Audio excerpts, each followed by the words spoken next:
So we got them, that was March 16th of 2019. That was a Saturday. And by Monday, they all were incredibly sick. They were just all scouring.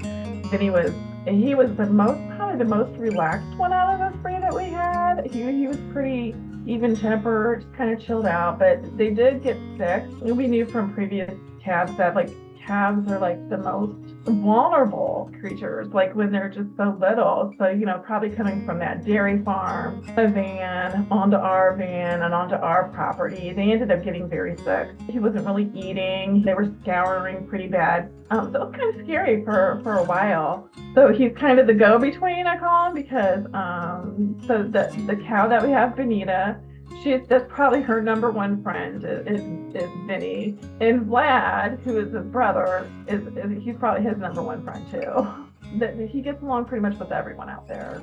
He's a pretty big guy now.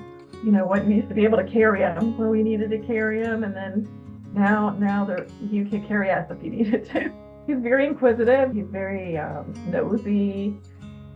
This is a farming community where we're at. We have our neighbors who live behind us. They're very nosy and they walk their dogs alongside the fence. So over time, I see them out there petting them.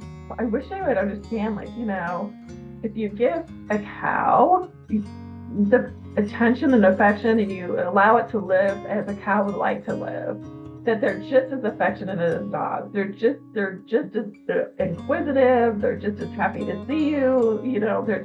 I just don't think that they really realize that. You see, even before we did this, I would always jump out of my, car to talk to cows, and they'd kind of walk the other way.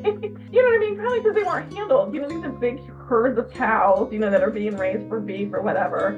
So they probably weren't people probably didn't give them the time of day. But if you did give them the time of day, if you did give animals the time of day, if you did get to know them, on a personal level, you would see clearly that these are just as sentient, as a human being, and just as playful as a dog, you know what I mean, and as loyal too.